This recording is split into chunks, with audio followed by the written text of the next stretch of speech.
시초의 시선 이어가겠습니다. 주식회사 플래처 김덕호 대표, IS의 경제연구소 차영주 소장 함께합니다. 어서 오십시오. 네, 반갑습니다. 이번 주 마지막 거래일이에요. 어제 쉬고 왔는데 오늘이 이번 주의 마지막이라니. 그래서 오늘 하루를 또 어떻게 분석하고 어떻게 대응하셨는지가 더 궁금하긴 합니다. 다음 주까지 열어놓고 봐야 될 것 같은데 주말 사이에 또 어떤 지정학적 리스크가 혹시나 불거질까 여러 노심초사하는 부분도 있죠. 여기에 더해서 고용 데이터도 계속해서 우리는 신경 쓰고 있습니다.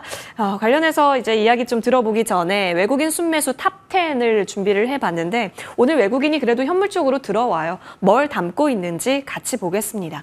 하나 에어로스페이스 오늘 강하죠. 프로그램 쪽에서도 들어오고 있고요. 외국인 기관 같이 좀 담고 있는 종목 중에 하나이기도 합니다. 그리고 오늘 장 막판에는 고려아연이 스타 종목이 아닐까 싶을 정도로 83만 원까지 또 올려 세우게 되면서 지금 경영권 분쟁에 가장 또 불씨를 던진 종목 최근 들어서 흐름이 또 나오고 있습니다. 여기에 대해서 살펴볼 종목은 오늘 3위 SK하이닉스 먼저 조명을 해볼까 합니다. 반도체 이야기로 시작을 해야 될 것 같은데요. 김덕호 대표님, 참 걱정의 시선으로 변한 지는 좀 됐습니다. 반도체를요. 그런 가운데 엔비디아 쪽에서는 수요가 미쳤다라고 하니 SK하이닉스 쪽은 오늘 좀 가겠구나라고 어느 정도 생각은 하셨을 거예요. 근데 이 정도 올랐다라고 하는 것에 있어서는 어느 정도로 보시는지 궁금하고요. 그렇다면 수요가 괜찮다라고 한다면 확실한 연결고리 있는 SK하이닉스 쪽에 있어서는 지금 구간도 매력적인 구간이 맞는지도 궁금해요.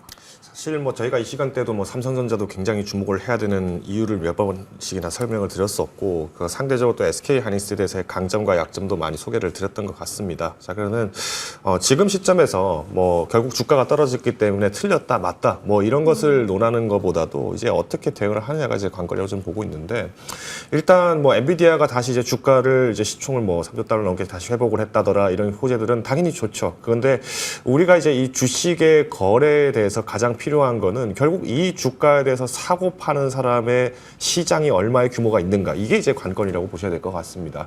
자, 근데 지금 우리나라 같은 경우에는 몇 가지 악재들이 좀 있죠. 사실 경제적인 지표 부분들도 우리가 잘 알고 있는 IMF에서도 이제 한국에 대한 어떤 경제 전망치를 조금 낮춰잡는 경향들도 발표가 되고 있고 여기에 더불어서 지금 유가 부분들도 다시 이제 전쟁이 또 커지니까 유가 영향이 있는 거 아니냐. 중국은 디플레를 탈출하기 위해서 양적 완화를 했지만 오래가지 못하는 거 아니냐. 여러 가지 악재들이 있습니다. 자, 그러다 보니 우리가 이제 주목을 할 때는 결국은 한국 시장 못 해먹겠다라고 이렇게 가신 분들도 지금 미국 시장에서 한국 주식으로 이제 더 이상 언급 안 하겠습니다. 미국 펀드로 하겠습니다 하시는 분들도 많이 나오고 있다는 거죠. 그러면 저는 이때가 이제 우리가 주식을 할 때 가장 이제 중요한 결단을 내려야 한다고 보는 겁니다. 그러니까 만약에 내가 주식으로만 내가 투자를 꼭 해야 되고 그 주식이 꼭 한국 주식이어야 된다라고 한다면은 결국 삼성전자가 SK하이닉스를 놓칠 수는 없겠죠. 근데 저는 일단 반도체 끝물이냐 아니냐의 부분들도 아직까지는 조금 더 판단하기에는 시간이 조금 더 필요하다고 저는 보는 입장입니다.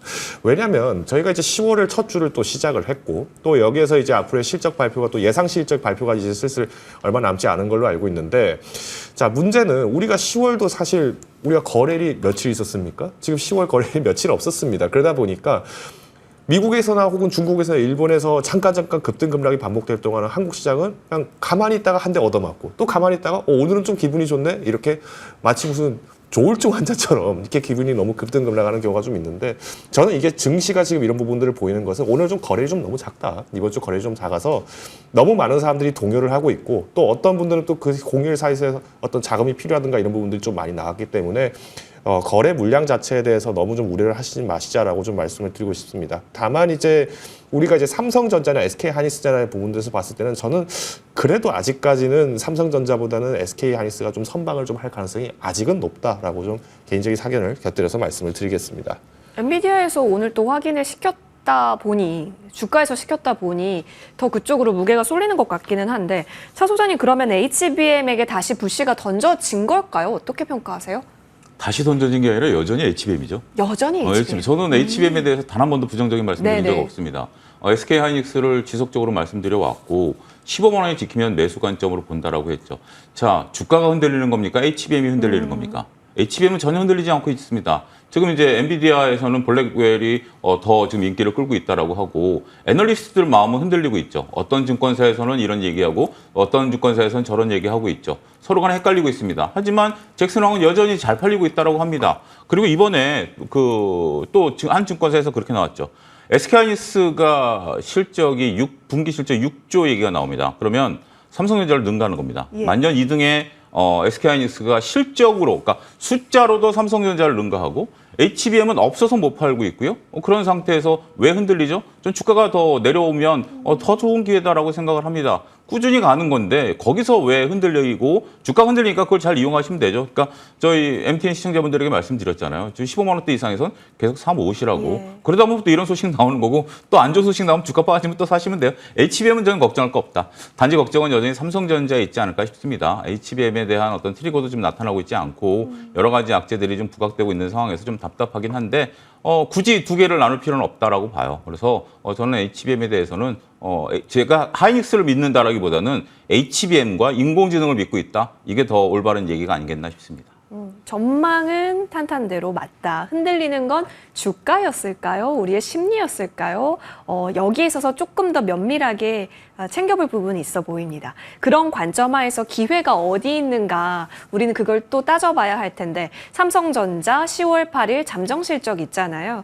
일단 지금 구간에서는 역시나 대기가 맞을까요? 김덕호 대표님 실적을 확인하고 어느 정도 다시 돌려세우는 힘을 확인하고 그리고 봐야 되는 거예요? 일단 지금 시점에서는 조금 더 보유를 하는 게 맞다라고 저는 보고 있습니다. 왜냐하면 일단 뭐 발표일이 이렇게 오래 남지 않았었고 네. 사실 이 반도체의 겨울이 온다라고 모건스털리에서 그 악재성 보도를 악의적인 보도를 했던 이후에도 사실 SK하이닉스를 비롯해서 가장 많이 이 반도체 주식들을 샀던 주체가 또 모건그룹이었잖아요. 네. 아마 이유는 있을 겁니다. 삼성전자 같은 경우도 이제 이전에 한번 노조들이 이제 파업을 진행하고 하다 보니까 뭐 생산에 좀 차질이 있다더라. 뭐 여기에 더불어서 평택의 P4 라인이 지금 어떤 건설을 하는 데 있어서 시간이 좀 오래 걸린다더라. 지연을 시킨다더라. 이런 얘기가 나오니까 아무래도 이제 우리가 애널리스트뿐만 아니라 이제 IB들 같은 경우에는 장기 전망치에 대한 수정을 할 때 우리가 지금 시점에서 봤을 때 1도 정도 틀어진 거는 뭐 10cm 거리에 내서 1도 정도 틀어진 거는 뭐 크게 편차가 없습니다. 근데 이게 10km에서 20km를 계속 넘어가다 보면 1도 차이가 어마어마하게 위치가 달라지겠죠. 그러다 보니 목표치를 좀 너무 과격하게 조금 인하했다, 격하했다라고 제가 좀 얘기를 드리고 싶은데 저는 오히려 지금 마이크론 테크놀로지의 실적이 그래도 선박을 했었고 예. 상대적으로 주가의 탄력을 다시 회복했다는 점을 봤을 때면은 삼성전자를 비롯해서 하이닉스 같은 경우도 지금 시점에서는 조금 매매는 자제를 하셔야 되는 게 아닌가라고 말씀을 드리고 싶습니다. 그렇네요. 그러면 일단 저희 스탠바이 쪽으로 진짜 바라볼 수밖에 없는 종목으로서 삼성전자 보고 계시니까요. 챙겨볼게요. 그러면 차라리 반도체 말고 매력적인 곳 여러분 어디라고 보십니까? 일단 오늘 장초부터 날아올랐었던 쪽 바로 제약바이오지 않았을까 싶은 생각도 있는데 일단 외국인 순매수 탑10에요. 알테오젠도 올라와 있고요. 오늘 강했죠. 유한양행도 보이고 있고요. 오늘 역시나 같이 강했는데 리가캠 바이오까지 플랫폼주 일제히 시세가 나왔습니다. 뿐만이 아니었어요. 뭐 삼바도 삼바였는데 일제히 셀트리온 쪽이라든지 리가캠 같이 보이네요. SK바이오팜, 휴젤, ST팜 등등까지. 지금 사실 여러 카테고리가 다 같이 올라온 장이 오늘이기도 했습니다. 그간 좀 밀리길래 바이오 고점 징후인가? 이걸 어떻게 해석해야 하지? 했었던 찰나에 이렇게 반등이 시원하게 나오는 거거든요. 차 소장님, 그러면 우리는 다시 생각할 수밖에 없어요. 그러면 역시나 제약바이오가 힘이 있었구나. 다시 가는 건가?에 대한 생각으로 빠질 수 있을 것 같은데 여기에 있어서의 판단은 역시나 기회였다였네요. 지나고 보니. 계속 말씀드려왔던 거죠. 그러니까 제가 한 말을 기억 못 하시는 게 참 저는 좀 안타까운데 지난주 수요일 날도 삼바 40조라고 말씀드렸고 제약바이오가 오히려 기회입니다라고 말씀 좀 드려왔습니다. 왜냐하면 이건 흐름이죠. 그러니까 제약바이오가 지금 기대감으로 간다라는 건 부분과 실적으로 간다라는 부분을 같이 보셔야 되지 않을까 싶어요. 오늘 삼바 얘기가 나온 게 갑자기 100만 원이 깨지니까 이제 끝난 거 아니야? 라고 당연히 생각하실 수 있죠. 하지만 왜 증권사에서 바로 이런 얘기들이 나왔어요? 오늘 대포 목표가를 상향하는 리포트들이 나왔을까요? 여전히 이건 대세다라는 거죠. 저도 지난 수요일 날 말씀드렸죠. 육공장에 대한 부분들 충분히 말씀드렸습니다. 그게 이제 리포트로 확인이 된 것뿐이고요. 저는 이런 것들을 모아가는 게 오히려 지금 같은 틈새 전략. 근데 지금 좀 매매가 쉬운 건 아닌 건 맞아요. 오늘 같은 경우도 외국인들 사는 거 보면 정말 보면 본격적으로 산다라기보다는 조금 사는 거에 있어서 좀 순위가 나오는 거기 때문에 그렇게 큰 의미를 두기는 어렵습니다. 하지만 지금 상황에서 흔들리지 않은 게 무엇일까요? 저는 HBM과 제약바이오의 실적이다라고 말씀드릴 수 있겠습니다. 그리고 이제 유한양행이라든지 알테오젠 같은 경우는 일단 이렇게 보셔야 되는 부분들이 있죠. 저는 쌈바는 그냥 계속해서 묻어두는 전략이고 유한양행과 알테오젠은 재료가 많이 노출이 됐잖아요. 네. 그러면 차트를 봐야 된다라고 저는 생각을 합니다. 그래서 둘 다 오늘 일단 장대 양봉이 솟은 건 굉장히 긍정적이고요. 일단 저는 한 템포 좀 쉬려고 합니다. 왜냐하면 직전 고점을 다음 주 월요일이나 화요일 날 뚫어주게 되면 이거는 다시 제2차 상승입니다. 그럼 윌리엄 오닐의 컵을 만들어주는 모양이기 때문에 매우 긍정적이죠. 그렇기 때문에 하루 이틀 정도는 더 저는 볼 생각입니다. 오늘 장대 양봉이 나왔기 때문에 무조건 따라가야 된다는 것이 아니라 직전 고점을 못 들어줬을 때의 그러한 데미지. 지금 2차전지가 그런 거 아니겠습니까? 지난 수요일도 말씀드렸죠. 한 템포 보자. 근데 안타깝게도 에코프로와 에코프로비엠이 고점을 못 들어주고 지금 오늘 갑자기 확 밀리는 거 아니겠습니까? 이런 것처럼 직전 고점에 인접한 차트에 대해서는 고점을 뚫어주는 모양, 이게 굉장히 중요합니다. 그래서 알테오젠과 유한양행은 다음 주 월화가 굉장히 중요한 자리다라고 말씀드릴 수가 있겠고, 쌈바는 그런 거랑은 좀 상관없이 어떻게 보면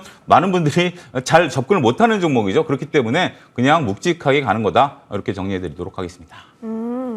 알겠습니다. 자, 그렇다면 유한양행, 알테오젠 재료 노출이 됐던 부분이고 이제 중요한 건 차트인데 정고를 넘어갈 수 있는 힘 있는 수가 매수세가 붙어주는가 여부가 더 중요한 부분인지라 다음 주 월화가 더 중요한 포인트가 될 수가 있겠습니다. 그러면 같은 질문 김덕호 대표님께도 드려봐야겠습니다. 자, 제약바이오 쪽에서는 사실 김덕호 대표님이 그간에 있었던 스탠스로 봤을 때 지금 구간이 또 의미 있게 보시는지가 궁금한데요. 네, 맞습니다. 뭐 아까도 이제 차영주 위원께서 계속 말씀을 해주신 것과 동일하게 저도 마찬가지로 지금 이제 바이오주들이 그래도 한 2주에서 1주 정도 좀 조정 기세가 좀 나왔습니다. 그러니까 저희가 이제 지난주 그 전달부터 계속 이제 한 번 정도는 바이오 종목들에 대해서 어떤 매도 물량을 대비하셔야 된다. 특히나 이렇게 휴일이 좀 있거나 이제 퐁당퐁당 휴일이 있는 경우에는 거리를 적기 때문에 위험하다 말씀을 좀 많이 드렸는데 오늘 같은 경우에도 이제 KRX 바이오 탑10 지수가 또 이제 3% 넘게 상승을 하고 있습니다. 이 부분은 이제 시장에서 많이 악재가 있음에도 불구하고 쏠림 현상이 나올 수 있는 곳은 바이오라는 부분들 시장은 다시 이제 공감을 얻고 있는 것 같아요. 즉 아무래도 지금 최근에 시장에서 이슈가 됐던 부분들 그리고 이제 언론에 많이 노출됐던 어떤 테마 같은 경우에도 2주 정도 지나고 나면은 거의 매물이 공격적으로 나오다 보니까 이제 투자자분들이 그러면 이제 정말 투기성, 그러니까 기회를 잡기 위한 어떤 자금을 넣는 것보다도 조금 더 실적 부분에 기대가 되는 섹터를 잡자라고 하다 보니까 이 바이오 쪽에 다시 몰린다는 것은 긍정적이라고 말씀을 드릴 수 있을 것 같습니다. 그래서 저는 지금 시점에서는 한 번 정도, 그러니까 물론 오늘 꼭 매수를 하셔라라는 의미보다도 이제 10월이 왔고 4분기가 시작되는 의미를 보았을 때 우리가 이 제약 바이오 부분들을 다시 한번 눈여겨보실 때는 충분히 되지 않았나라고 판단을 하고 있습니다.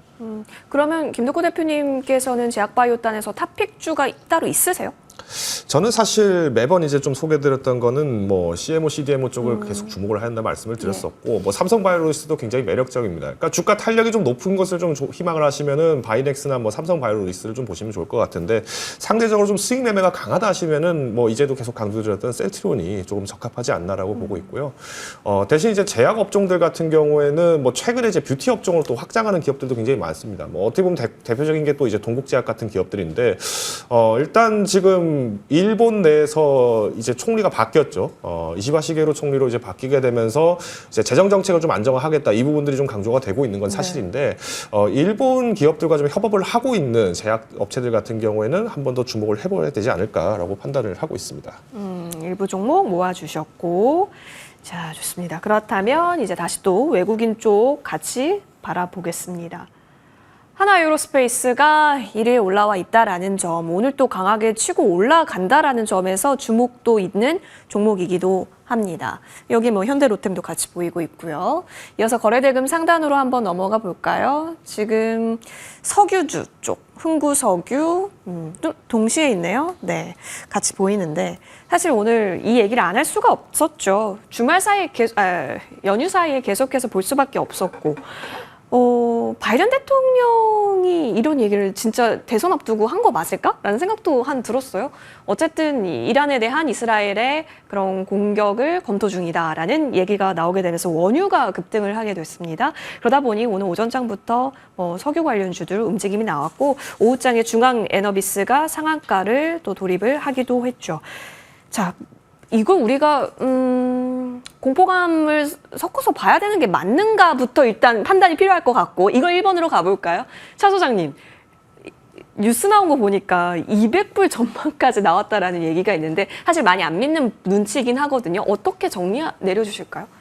싸우라는 얘기인가요? 싸우지 말라는 얘기인가요? 바이든 대통령이 그러니까요. 그 얘기를 한 거는 그 이스라엘 보고 미사일 쏘지 말라는 얘기죠.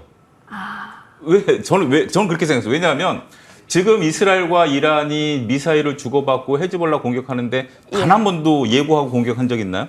없죠. 그쵸. 지금 한 200여 발의 이란의 미사일도 지금 현재 이스라엘이 당했죠. 근데 이제 당연히 이제 미국 입장에서 보면 그런 것들이 정보 감청이 다 되고 알고 있었다라고 저는 미루어 짐작합니다. 근데 만약에 지금 현재 이란이 지금 현재 참고 있는 상태에서 이스라엘이 이란의 이제 정유시설을 공격하면 그거는 이란이 확전할 수밖에 없고 그거는 이제 중동에 있는 이라크나 시리아 밀고 그냥 이란이 들어올 수도 있는 측면이 되는 거죠. 사우디는 이제 순입하니까 이제 들어오지 않는다라고 보면 그거를 과연 바이든 대통령이 지금 반길까요? 그 공개적으로 바이든 대통령이 야 니네 때릴 테니까 대기해라고 얘기한 거는 때리지 말란 얘기죠. 저는 그렇게 생각합니다. 그러니까 200불까지 간다라고 얘기하는 분들도 있긴 하겠습니다만 우리가 싸울 때 그런 거 있잖아요. 갑자기 싸우려고 하면 선빵이 중요하지. 네. 나 너 때릴 거라고 하면 그 싸울 마음이 있는 건가요? 그러니까 제 상식으로는 그렇습니다. 그래서 저는 이 부분에 대해서는 오히려 지금 바이든 대통령이 언론을 이용해서 네. 지금 확전을 막아내고 있다라고 생각을 합니다. 그리고 이란 입장에서 본다라면 지금 그러한 바이든 대통령 말 이후에 어떤 일을 했을까요? 대공포를 다 거기다 갖다 놨겠죠. 그러면서 다 요격을 해버릴 수도 있겠죠. 그런 부분들이 되면 싸움 확장이 안 되겠죠. 이제 문제는 이스라엘이 이란의 핵시설을 공격한다? 이거는 이제 걷잡을 수 없는 거죠. 그거는 이제 너 죽고 나 죽자식인데 저는 이 문제에 대해서는 그냥 어떻게 보면 바이든 대통령이 더군다나 그 자리가 바이든 대통령이 지금 현재 그 중동 문제를 얘기하는 자리가 아니라 이동 중에 잠깐 얘기한 거 아니겠습니까? 그래서 언론 플레이를 한 거죠.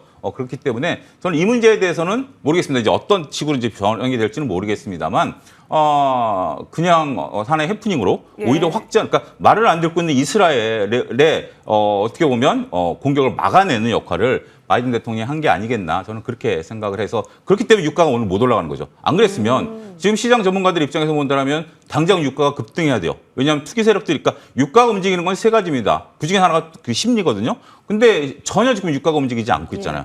그렇기 때문에 저는 그냥 일부 언론이나 유튜버에서 얘기하는 그런 얘기보다는 여러분들이 정치공학적인 상식으로 접근하시면 되지 않을까 싶습니다. 네, 73불이었죠. 그래서 그 관점 하면 차 소장님 오늘 뭐 땡땡 석유라든지 뭐 중앙 에너비스 등등등 이런 종목은 역시 단기 플레이 싸움이겠네요. 그렇죠. 만약 유가 200불 간다 하더라도 이들이 수익 보는 건 아니죠. 그런데 이들은 항상 중동 문제가 되면 그러니까 올라가는 그런 패턴이다라고 좀 말씀드릴 수 있겠죠. 단기적인 어떤 방산주들도 마찬가지고요. 하나에어로스페이스는 오늘 저는 그렇게 중동 문제라고 보여지지는 않습니다. 왜 그러냐면 그 분할 상장된 이후에 외국인들이 지분을 챙기는 과정이지. 그렇지 않고 하나에어로스페이스가 중동 문제에서 특별하게 비교를 보인다? 이건 아니거든요. 저는 그런 관점으로 그러니까 현상이 같아 보이지만 구분할 필요가 있지 않을까 말씀드리도록 하겠습니다. 네, 그렇다면 방산을 볼 때요, 김덕호 대표님 짧게 부탁드려야 될 것 같기는 한데 전쟁, 이 중동 지정학적 리스크 색채를 제외하고 역시 수주 베이스 탄탄하게 나온 빅4에서 집중하는 게 더 나은 전략일까요? 일단 그건 전략에 좀 차별화가 필요합니다. 일단 뭐 두산 로보틱스 같은 경우에 정리드리겠습니다. 레인보우 로보틱스도 있고 뭐 여러 로봇들도 마찬가지로 방산 기업과 협력한다 이런 뭐 썰들도 굉장히 많이 돌고 있고 하다 보니까 사실은 어떤 걸 하나 잡기가 어렵죠. 뭐 LIG 넥선 같은 경우에는 이미 이제 뭐 강아지 로봇을 이제 적용을 하겠다 뭐 이런 얘기들이 나오는데 미군 같은 경우는 실제로 이런 걸 작전에 써서 하는 훈련을 하고 있어요. 그걸 대대적으로 홍보를 합니다. 근데 우리 군에서 그걸 하고 있나요? 우리 군에서 뭐 로봇 가지고 협동 훈련을 한다거나 뭐 이런 얘기가 나온 게 없습니다. 그러다 보니까 지금 개발한다 이런 거는 이제 언론에 나오고 있는데 이런 것들이 안 터져 준다면은 주가가 좀 당분간은 좀 답답하게 느끼실 수 있어요. 그런데 저는 일단 만약에 방산주를 그래도 봐야 된다라고 한다면은 결국은 어떤 인덱스격으로 될 수밖에 없는 이 빅4를 잡을 수밖에 없고요. 대신 내가 그래도 빅4가 좀 매매가 좀 부담스럽다라고 하신다라면은 네. 오히려 실적을 좀 가장 내기 편한 풍산 같은 기업들을 보시는 게 맞죠. 물론 풍산도 제가 예전에도 이제 어떤 때는 추천했다, 어떤 때는 지금 매도하신다 얘기했던 이유가 뭐냐면은 기간을 잘 보셔야 됩니다. 제가 5월 중순쯤 됐을 때 그때는 한번 풍산을 매도하신다고 얘기를 드렸어요. 왜? 이때는 신동사 구리 가격에 대한 커플링이 너무 세서 실제 방산 실적보다 너무 오버슈팅이 나왔다. 그러니까 이때는 매도하신다 말씀드렸지만, 자 지금 이스라엘만 하더라도 메르카바 전차 120mm 활강포 씁니다. 우리나라 K2 전차 활강포 120mm 똑같이 쓰고 있죠. 포탄 누가 만들까요? 네, 이렇게 요약을 좀 드리겠습니다. 네, 빅4 플러스 풍산으로 요약해 볼 수 있겠습니다. 자, 프로의 시선 두 분과 함께 여기서 인사드리겠습니다. 나와주셔서 고맙습니다.